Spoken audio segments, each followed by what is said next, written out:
When you start to carve, the stone will take shape at the end, even if at first it won't look like it will.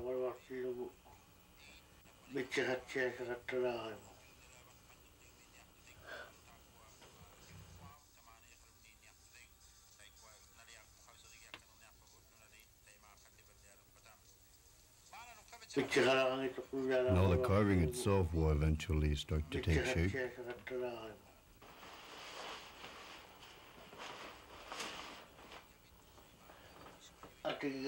Can you pass me my coat?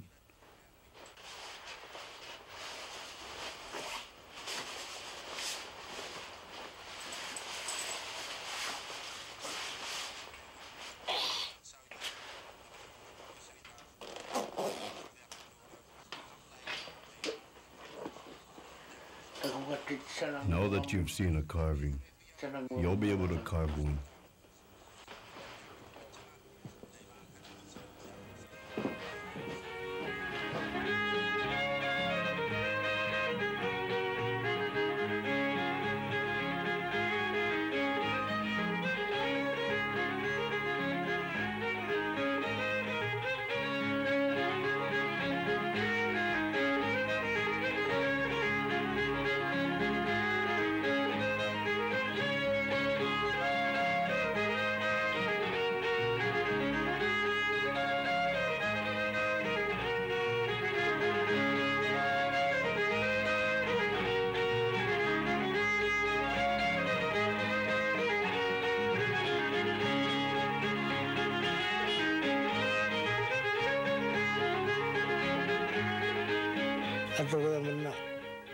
This road in earlier days seemed to be shorter, because back then I wouldn't get tired so easily.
These legs of mine are not as strong as they were back when I could run in between the caribou, but now I tire so easily.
My nephew's carvings were to be at an exhibition down south. I wonder how he's doing.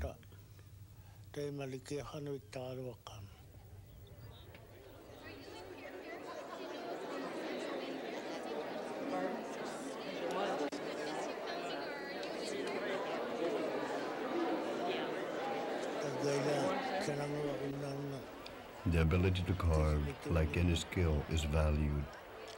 That is what is very important to Inuit carvers. That is to have their work admired by the art critics The financial status is not the main objective.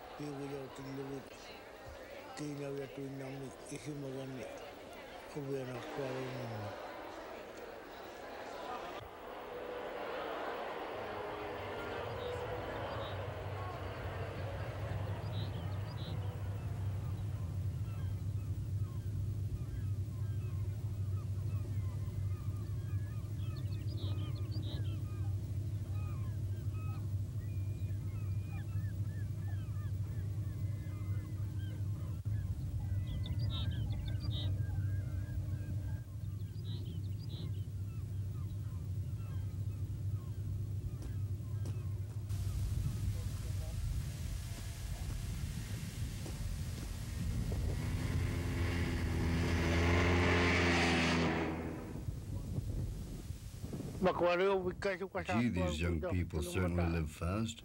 It shouldn't be this way. They even carve fast these days.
This is CBC North.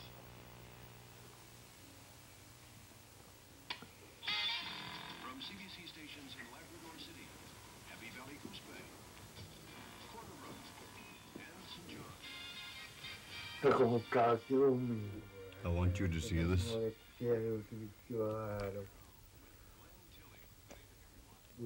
It is a good carving. Good stone, too. Certainly is a good one. Are you taking it to the co-op? Yes, I will sell it to the co-op, and I hope to get a good price for it from there.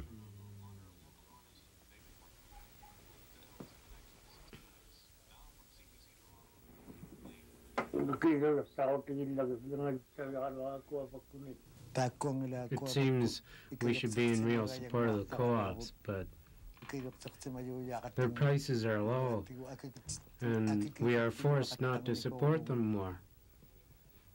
With the high cost of living, their prices are cheap, and this is one of our reasons why we don't bring our carvings to the co-ops more often.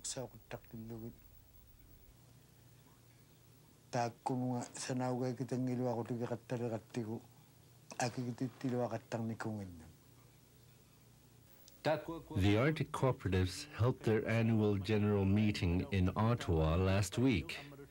One point was very clear. Until the current economic situation improves, co-ops and distributors won't be buying the same volume of carvings as they have in the past. The meeting focused on a report that discussed the production and international marketing of Inuit art. With more on the story, here's Joanna Ava.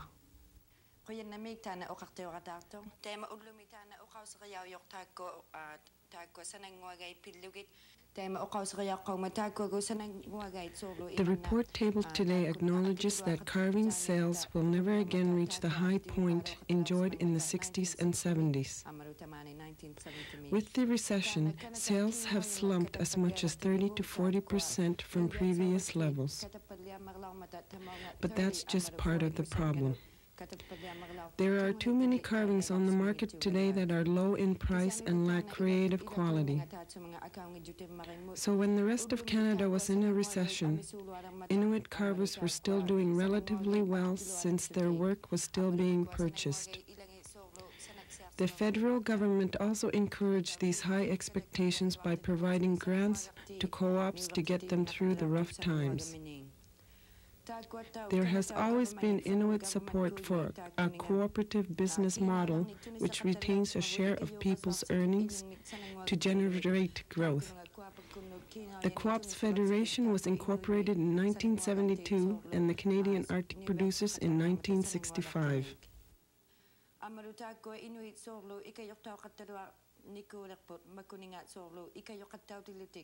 Mako sanangwagti ikayokta kuyolutik amaro tana angiglivaldia kayang matayman. Tako kuapakut pigiarok sa mga mata 1972 me amaro tako cap ngunarakta yuit inuit sanangwagti ikatuchakatigit taken it 1965 me. These two organizations, they were doing very much the same thing for the same people. So as a cooperative effort, we got them together. Now they tied us one, and they will benefit the people more because what we're trying to have is a cooperative type business between our co-ops in the north and our main organizations that do our selling for us. Before coming together, communication efforts by marketing agencies were almost exclusively directed towards art dealers and buyers rather than the producers. Many carvers felt isolated and ill-informed.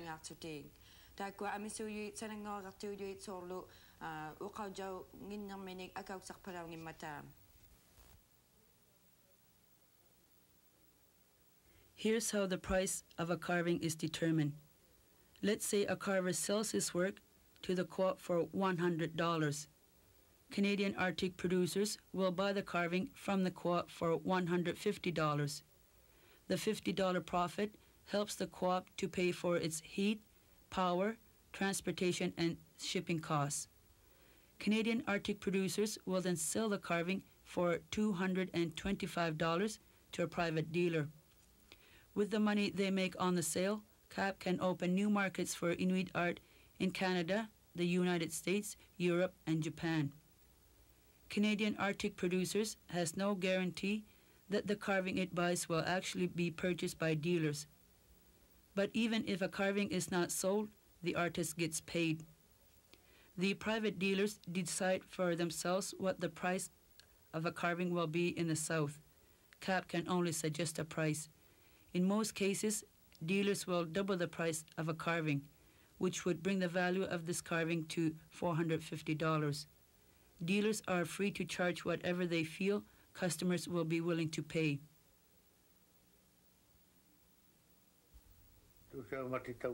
We need to be more informed about the marketing of our carvings.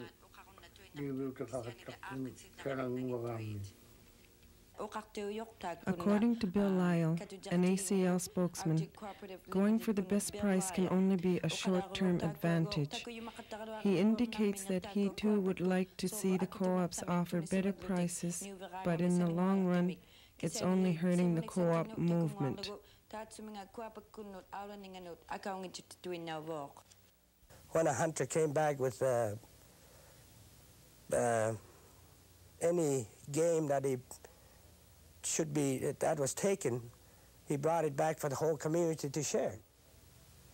Trying to sell carvings outside the system, that's again saying this is my co-op and I could get better price for. And in fact, you may get better price in a lot of cases, but you're very limited to that one person.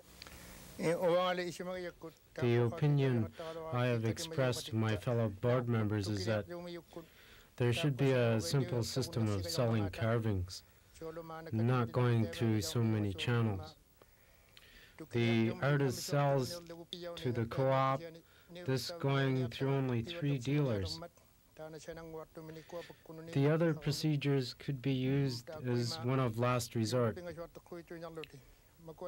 It will never be impossible to sell as new customers continue to come around. There are people with a lot of money who are willing to buy carvings. I think sales will never actually stop, but will slow down some. Even if the co-ops ever went bankrupt, carvers will still continue to carve. If I carve, I would sell directly. For example, we don't want northern carvers to stop carving, as this is the only source of income. If they did not carve anymore, the Social Welfare Department would be forced to support these people, where a lot of money would be spent. I definitely do not want this market to stop, and to know it will not actually stop.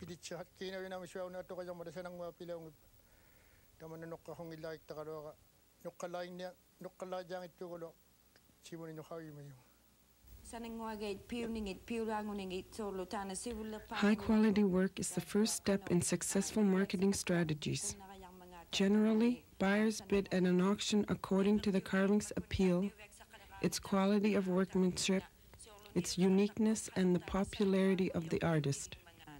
We asked Mike Neal, auctioneer, for his observations on the standards of quality used to determine a carving's value in the South.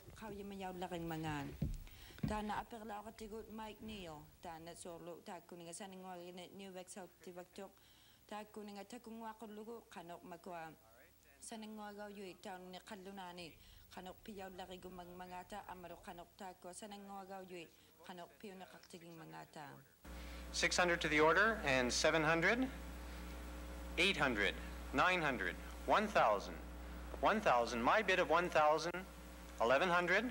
New bidder, $1,200, $1,200, $1,300, $1,400, $1,500. My bid, $1,500, and against you all at $1,500. All done then. Fair warning, $1,500. You look for quality in as much as the piece is always finished. It's always, there's no pieces left undone. It doesn't have to be highly polished. There were several pieces tonight that sold that had very crude finishes, but that's what the artist wanted, and that's what works on that kind of a piece. That type of a finish goes along with that piece. Other pieces, if, for example, Abraham Itungat's birds would not be nearly as beautiful if they weren't as finished. A high-quality product also requires aggressive marketing strategies. Michael Casey, the general manager of CAP, is the person responsible for marketing.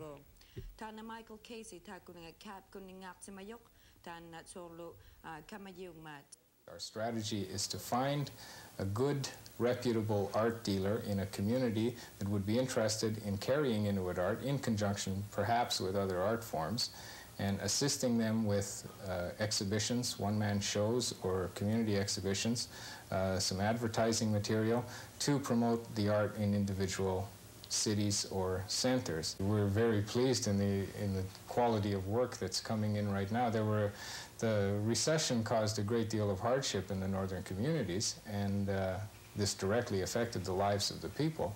So there was naturally a lot of questions asked about how do we address the problems of this. What we have found is that there's no pat answer, that you just can't make a dictate that carvings should be a certain size or of a certain type or of a certain finish. But what we have found is that there is a good market for a quality carving at a reasonable price. As you've undoubtedly seen in a great many shops across the country, there are imitation carvings and imitation sculptures of different Inuit themes that are very close to the original work. As you're aware, the government instituted the program of the Igloo Tag several years ago that identifies, it's a certificate of authenticity of each carving. Every carving that we sell carries this certificate giving the artist's name and the community that it's from, guaranteeing that it is a genuine handmade product by an Inuit artist. Most informed people are guarded in their speculation as to the future of Inuit art. Any art trade is beset with uncertainties, with many pitfalls. It is not a steady base to build people's economy upon.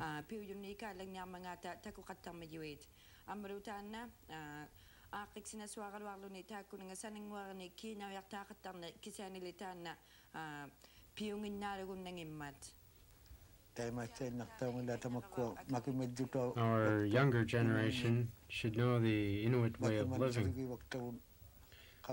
Also, we can't survive on just carving and hunting alone. Our younger people should know both the Inuktitut and southern way of surviving, as both are important.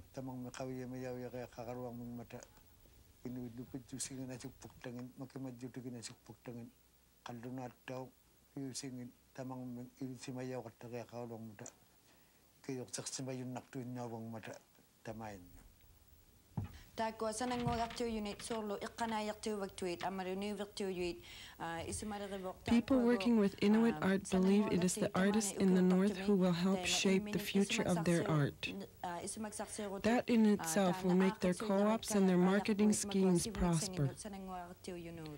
These are tough times, yet the ability to achieve good results because of the adversity seems to be one of the traditions of Inuit life.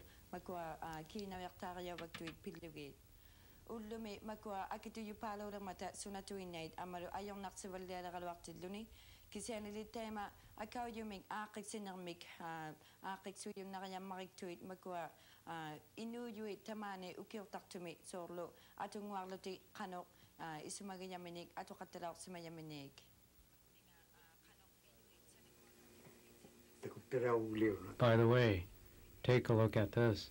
Where did you get this? I bought it down south at an airport. It sure looks unreal. These are penguins. We don't have such things like that up here.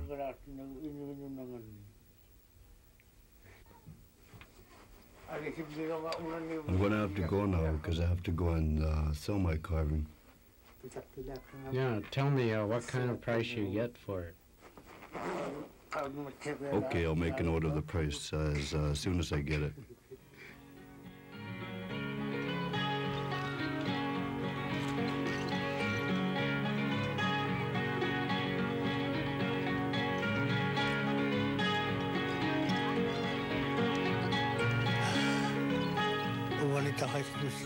I think I'm going to rest here for a while.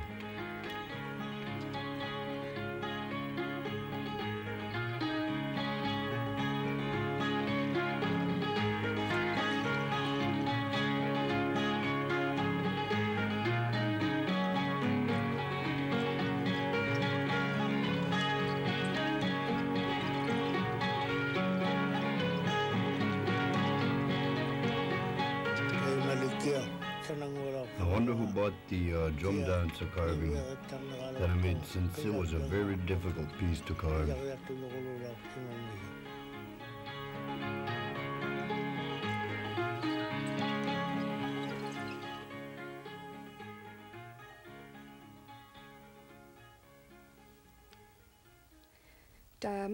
These are good carvings.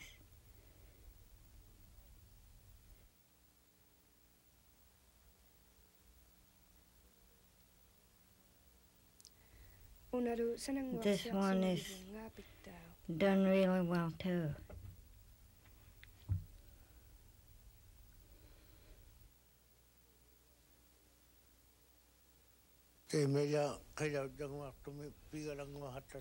I hope whoever bought my drum dancer appreciates it, as I spent a lot of time working on it.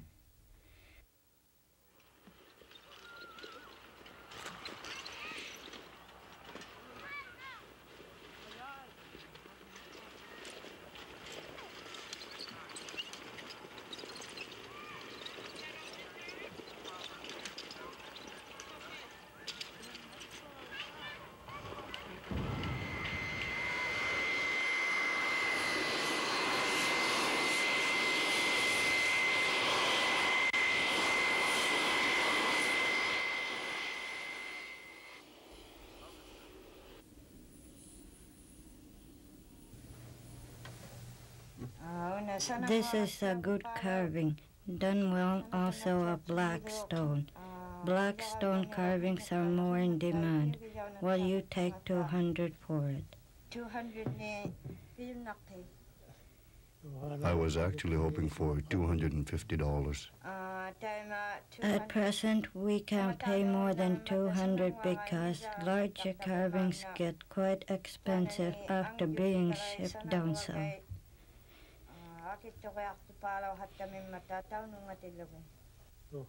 Okay, I'll take 200.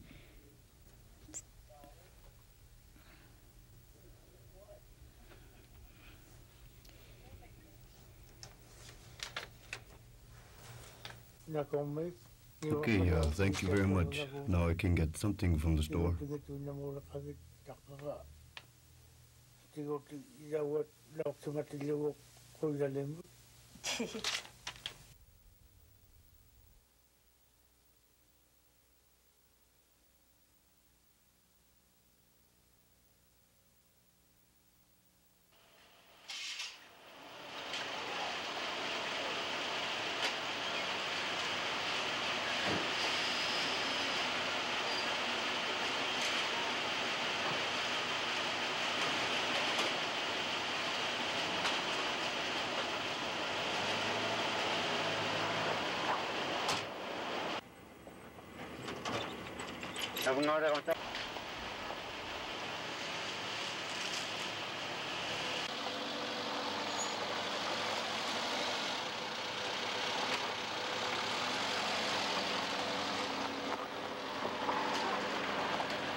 That's all right like that.